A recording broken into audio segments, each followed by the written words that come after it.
Hormuz फिर बंद, 24 घंटे भी नहीं खुल सका। अमेरिका पर वादा तोड़ने का आरोप। नमस्कार, मैं हूं आपके साथ आयुषी गुप्ता। पश्चिमी एशिया में तनाव एक बार फिर चरम पर पहुंचता नजर आ रहा है। ईरान की सैन्य कमान और इस्लामिक रेवोल्यूशनरी गार्ड काप्स यानी IRGC ने यह दावा किया है कि हॉर्मुज़ जल जमनोमध्य फिर बंद कर दिया गया है और स्थिति फिर से पहले जैसी हो गई है। यानी इस रणनीतिक समुद्री रास्ते पर अब सख्त नियंत्रण लागू कर दिया गया है। ईरान ने यह कदम अमेरिका पर गंभीर आरोप लगाते हुए उठाया है। ईरानी पक्ष का कहना है कि अमेरिकी नौसेना ने ईरानी बंदरगाहों के आसपास नाकाबंदी जारी रखी है, जिससे समझौते की शर्तों का उल्लंघन हुआ है। दरअसल शुक्रवार को लेबनान में युद्ध विराम के बाद ईरान ने इस अहम जलमार्ग को खोलने का ऐलान किया था। इससे उम्मीद बनी थी कि तेल सप्लाई और शिपिंग ट्रैफिक सामान्य हो जाएगा, लेकिन हालात 24 घंटे के भीतर ही पलट गए।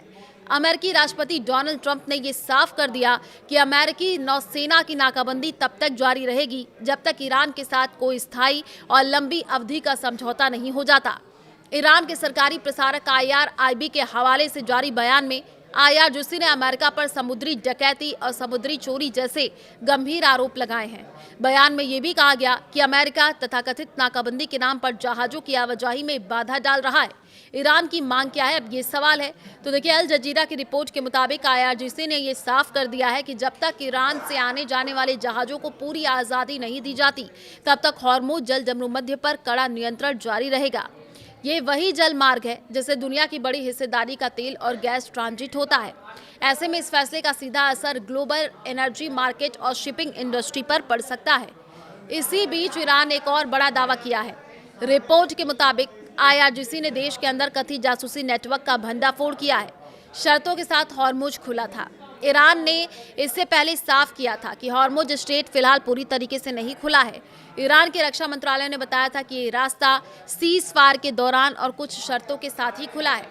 उन्होंने कहा कि सैन्य जहाज़ों और दुश्मन ताकतों से जुड़े जहाज़ों को यहां से गुजरने की इजाज़त नहीं दी जाएगी।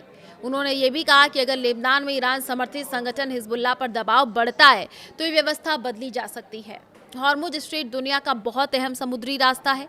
ये ईरान और ओमान के बीच है और यहाँ से बड़ी मात्रा में तेल की सप्लाई होती है। इसकी चौड़ाई सबसे संकरी जगह पर करीब 33 किलोमीटर है, लेकिन जहाज़ों के लिए रास्ता सिर्फ करीब 3-3 किलोमीटर चौड़ा होता है। इसलिए यहाँ तनाव बढ़ने से पूरी दुनिया की तेल सप्लाई पर जो है असर हो रहा है। अमेरिका क्या फिर शुरू कर देगा हमला, ये भी सवाल है।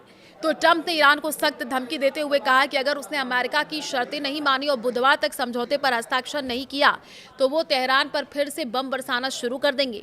उन्होंने सीज फायर को भी आगे बढ़ाने से इनकार कर दिया है।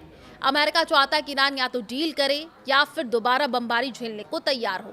इससे पहले ट्रंप ने दावा किया था कि ईरान अपना परमाणु कार्यक्रम और यूरेनियम छोड़ने को तैयार हो गया है, लेकिन ईरान ने यूरेनियम संवर्धन को तेहरान की धरती पर जो है तरह उसको पवित्र बताया है। साथ ही कहा कि इसे ना तो छोड़ा जा सकता है और ना ही किसी दूसरे को ये ट्रांसफर किया जा सकता है।